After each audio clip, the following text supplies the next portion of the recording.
Hello again, and it's time for another project. Today we're going to do some scroll saw work on this zebra's head. It'll just be a simple case of cutting out all the white sections with a scroll saw, leaving all the black sections intact. And then we'll do a bit of shaping with a dremel just to round it off all the edges. And all depending how firm it is, we'll have a lot of little delicate bits on this.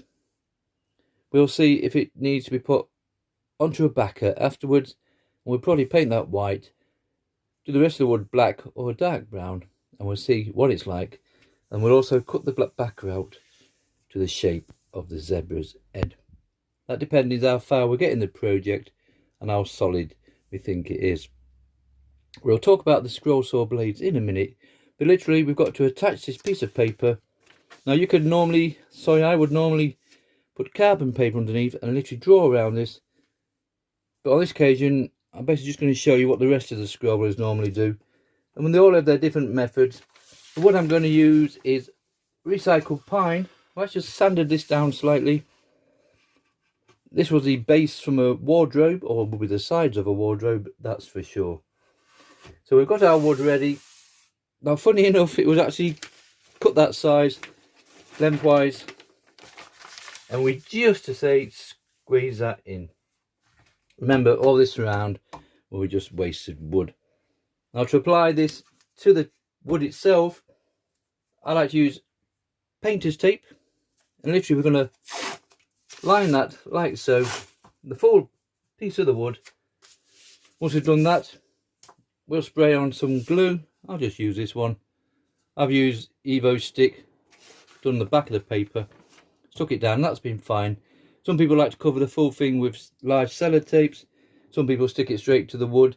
It's just finding their own little method that works for you. But I'm quite happy with these two little things. Once you've got it stuck down there, you'll notice these middle sections, we've got to get our blade into those white areas. And with them being surrounded with the black, there's no way we can get in. So we're going to have to drill what they call pilot holes. That's just a case of drilling a hole into each section there. These ones are fine because we can run straight off the edge with these ones. But all these inner sections, we'll drill a pilot hole. Big enough. I like to use the biggest hole I can find. It just makes it easier to feed the blade through afterwards. Then we'll cut that out, that middle section, remove the blade, pop it into the next pilot hole, remove that section, and so on and so on. Nice steady projects these. I do find on these kind of projects, I'll do so much, go off, and then we'll start another little project, and then come back and do a little bit more. So first of all, we'll just stick this all down. So tape, glue, put the paper on, stick it all down, and then we'll drill a pilot holes, and then we'll get onto the scroll saw side of things.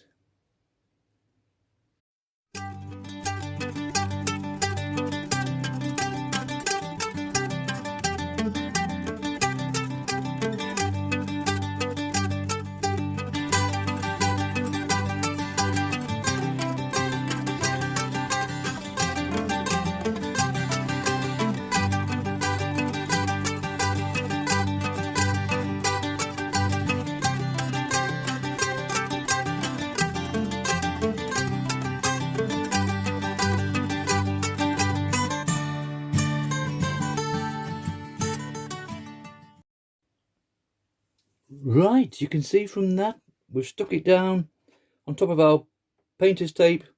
That's just so when we've actually finished a project, we can peel this off a lot quicker and we remove all the paper at the same time, and there's no nasty glue left underneath. So we stuck that down, we sprayed on our spray glue. Remember, Evo stick or any type of glue that you're happy with, just a case of what works best for you. So I use that. We stuck this down. We've drilled our pilot holes, remember, so we can feed the blade into those little holes, cut out all these middle sections. We don't need it obviously on these outer ones because we can come in from the side. Now the blade I'm going to use today is what they call a spiral blade. They're ideal for big projects like this because you don't really have to do a lot of turning of the wood. Spiral blade will cut in any direction. Now here's a little spiral blade. Notice there I've still got glue all over my fingers. So there's your spiral blade, you're just about to see it. I'll be going to. maybe not. There we go. So that's your spiral blade, and that's spiraled all the way around. With a spiral blade and normal blade, straight blades, they want to feel smooth on the way down and rough on the way up. That way you know you've got them in the right way. The good thing about these, like I've just said, you can cut in any direction. So you could put that on your saw like that. Start there, and basically just feed it around like that without moving the wood too much at all. They're not for everybody, they do take a little getting used to.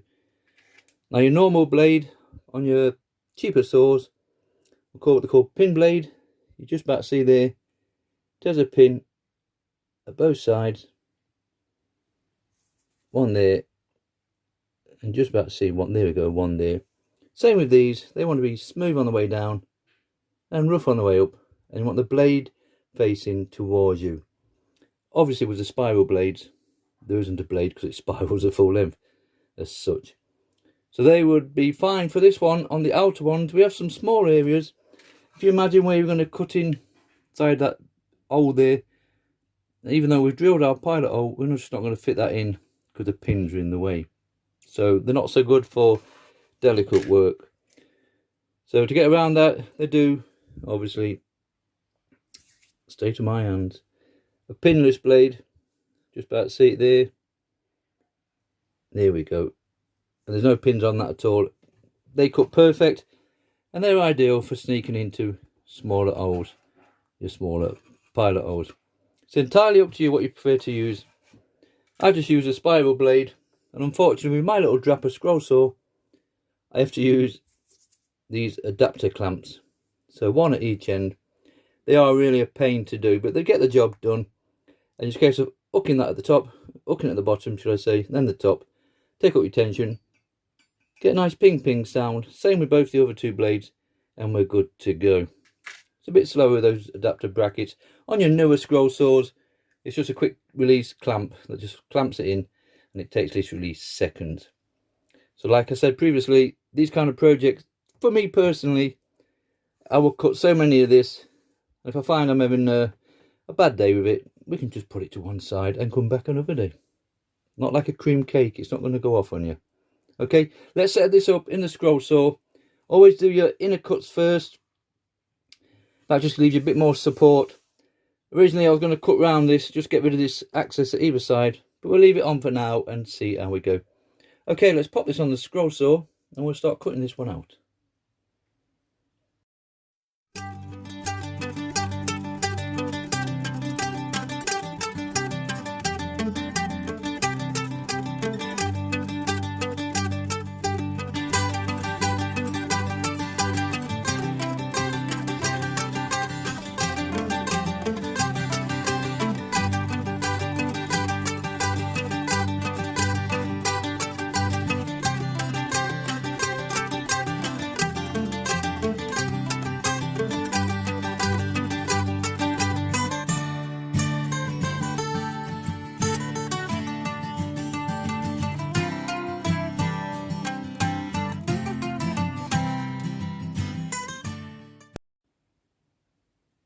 Right, you can see from that we've done all our inner cuts around the ears,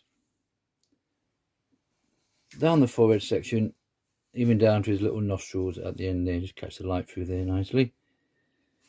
So now what's left is to remove all these other white sections. Now to make it just a little bit easier for me, I'm just going to cut out the full shape of the head all the way around. And then all we have to do is come in from the side and hopefully remove that section. And obviously that will just pop away because there's no to hold it in place. And so on and so on and so on. Just going to leave a lot of these fragile bits. Notice this one up in the left ear. That should maybe have been connected there. That one's nice and solid on that side. And these ones in the middle, they're a bit loose, but they're fine. They're in one piece still, so with no concerns here. So like I say, I'm just going to try and cut it all out and let these sections pop out. If you weren't too sure, you could cut it out or leave it as it is and actually go around these and then come down, cut round, come down, cut round, and basically it will all be left in one piece as such, even though we've cut in between, because these sections will still be left intact, and then you can push it all out from the project at the end. But with a lot of fragile bits, it might just take a bit of pushing out. So I'm going to take my chance, cut round it, and just remove these one at a time. Okay, let's cut round it first.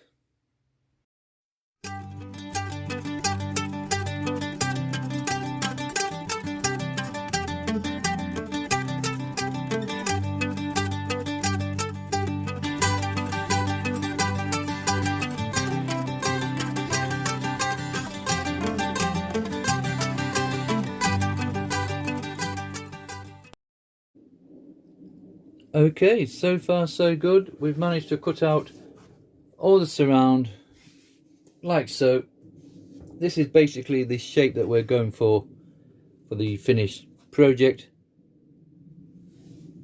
That will be the effect that you will get should we decide to put a backer on, or like we said before, if it's firm enough and solid enough, I'll actually put it on the wall like so.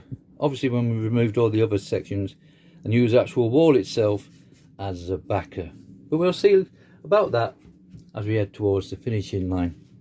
So now all we need to do is pop this back on the scroll saw again, and we're just going to remove all these other white sections.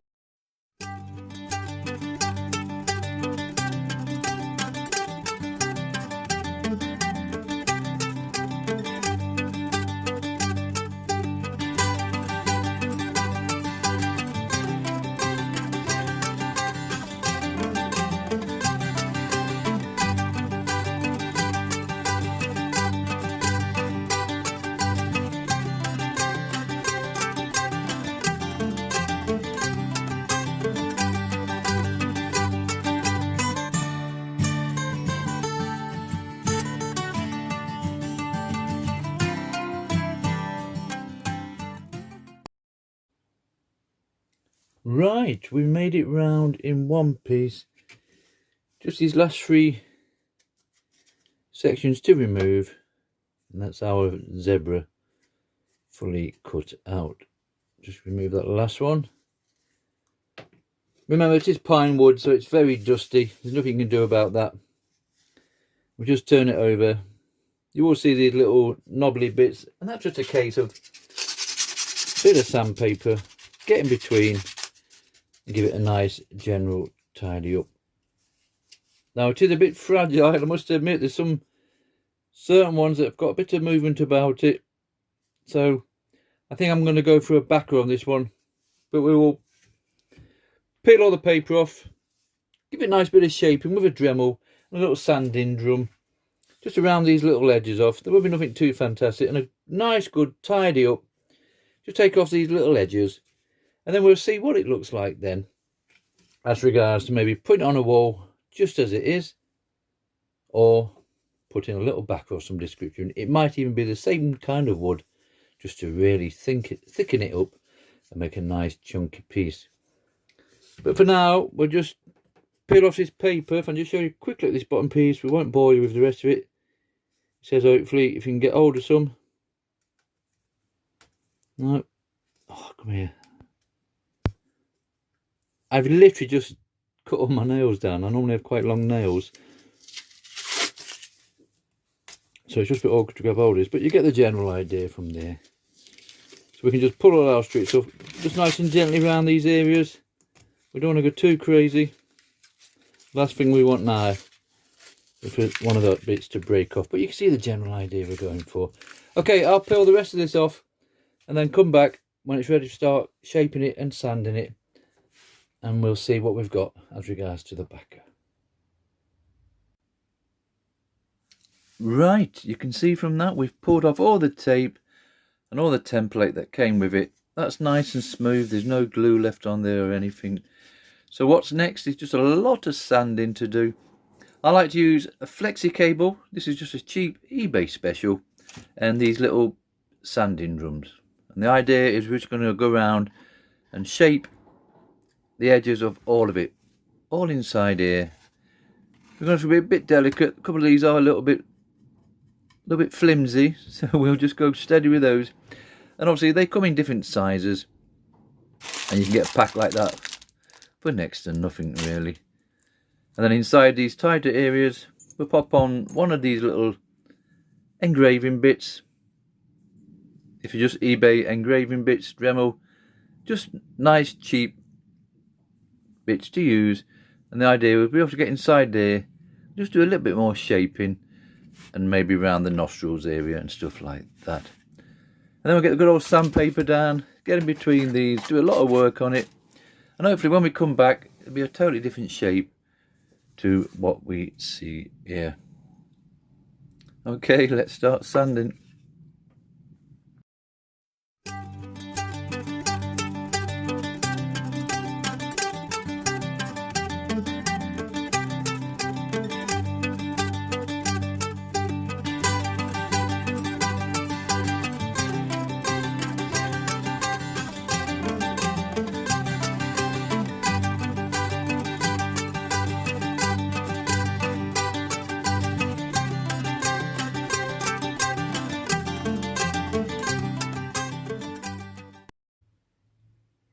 Right, that's enough sanding down and general shaping for me.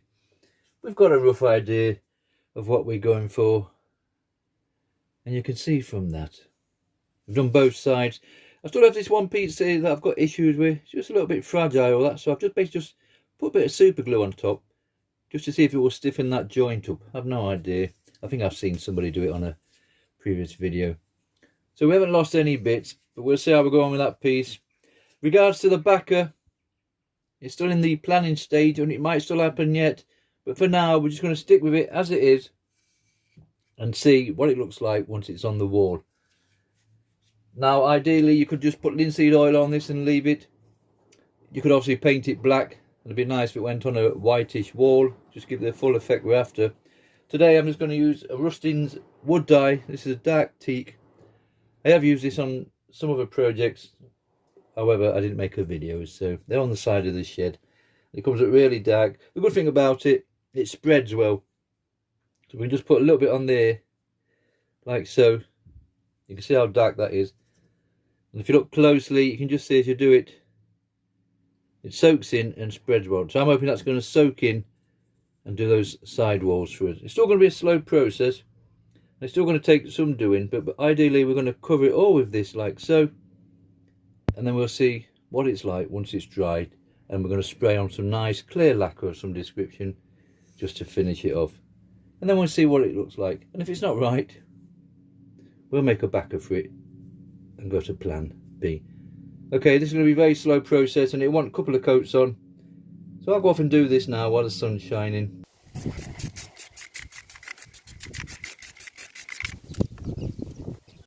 Right, that's it. This little project is finished.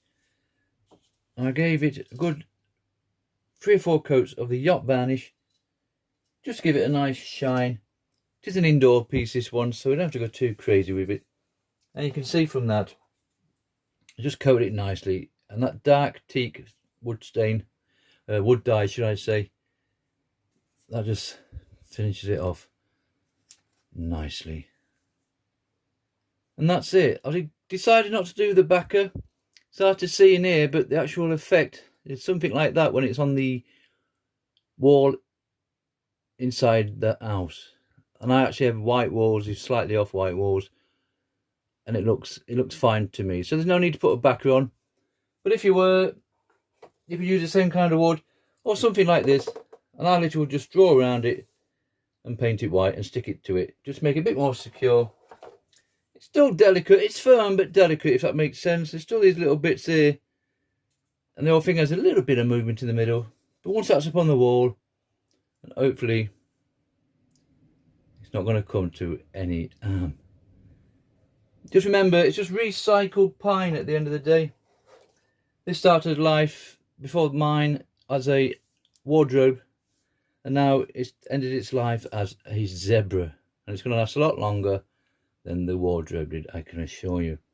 So that's it, we're finished. It measures in at 20 inches by 10 inches across. We used a Pegas number 5 spiral blade, and then we stained it all with dark teak wood dye, rustins, and then we sprayed on some nice yacht varnish just to finish it off.